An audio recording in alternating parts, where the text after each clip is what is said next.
ये औरत कभी भी अपनी बेटी को स्कूल गेट पर लेने नहीं जाती थी। हर बार वो बेटी को थोड़ा दूर चलकर आने को कहती, फिर गाड़ी में बैठाती। उस दिन जब औरत बेटी को लेने आई तो एक लड़के ने जानबूझकर उसकी बेटी को धक्का दे दिया। उसने उसे गरीब घर की लड़की कहकर नीचा दिखाया। फिर क्लासमेट्स हंसने लगे, कहने लगे कि तेरी मम्मी के पास गाड़ी नहीं है, इसलिए तुझे स्कूल गेट पर लेने नहीं आती। बेटी को बहुत बुरा लगा। जब वो गाड़ी में बैठी तो गुस्से में उसने अपनी माँ से पूछा, मम्मी आप मुझे स्कूल गेट पर लेने क्यों नहीं आती? औरत ने प्यार से समझाया, बेटा हम अपनी अमीरी छुपा रहे हैं। अगर सबको पता चल गया कि तू सबसे अमीर आदमी की बेटी है तो तुझे सच्चे दोस्त नहीं मिलेंगे। बेटी को माँ की सच्ची नीयत समझ आ गई। फिर उसने अपना फोन उठाया ताकि मम्मी की फोटो पापा को भेज सके, लेकिन उसने गलती से फोटो पेरेंट्स ग्रुप में भेज दी। जैसे ही बाकी पेरेंट्स ने फोटो देखी, सबने औरत की तारीफें करनी शुरू कर दी। लेकिन एक घमंडी औरत जो खुद को गू ग्रुप के सीईओ की बीवी बता रही थी, जल गई। उसने कहा कि ये लग्जरी कार मेरे हस्बैंड की है। फिर वो और कुछ औरतें गाड़ी के पास आ गईं ताकि औरत को झूठा साबित कर सके। जब औरत ने देखा कि ग्रुप में शेयर की गई गाड़ी की फोटो बिल्कुल उसकी गाड़ी जैसी थी तो वो हैरान रह गई, क्योंकि उस गाड़ी को सिर्फ 2 ड्राइवर ही चलाते थे। फिर उसने अपने ड्राइवर से पूछा, गाड़ी की देखभाल कौन करता है? ड्राइवर ने जब दूसरे ड्राइवर का नाम लिया तो घमंडी औरत घबरा गई, क्योंकि वो उसका पति ही था। अब सच सामने आ गया। उस औरत ने अपने पति के ओहदे का गलत फायदा उठाकर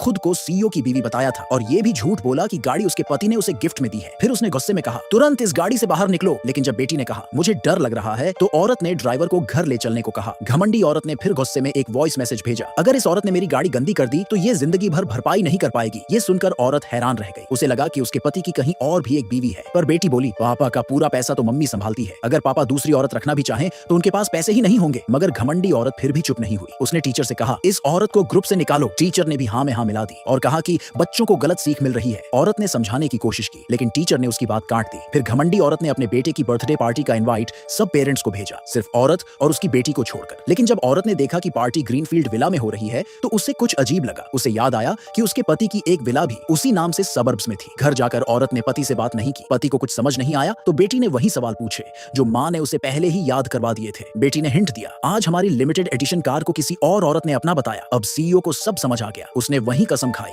कि मैं सिर्फ अपनी बीवी से प्यार करता हूँ, और उसने अपने असिस्टेंट को सच पता लगाने भेजा। बेटी को खुश करने के लिए सीईओ ने इंटरनेशनल ट्रिप प्लान की। अगले दिन सब एयरपोर्ट जाने के लिए बैग पैक कर चुके थे, लेकिन मौसम खराब होने की वजह से फ्लाइट कैंसिल हो गई। अब औरत ने सोचा कि बेटी को ग्रीनफील्ड विला ले जाया जाए। उधर घमंडी औरत ने अपने पति, जो असल में ड्राइवर था, को ग्रीनफील्ड विला का दरवाजा खोलने के लिए मजबूर कर दिया ताकि वो अपने बेटे की बर्थडे पार्टी वहां कर सके। वो पूरी शान से बोल रही थी, ये विला मेरे हस्बैंड का है। मगर अगले ही पल औरत और उसकी बेटी वहां पहुंच गए। सामने का नजारा देखकर औरत दंग रह गई।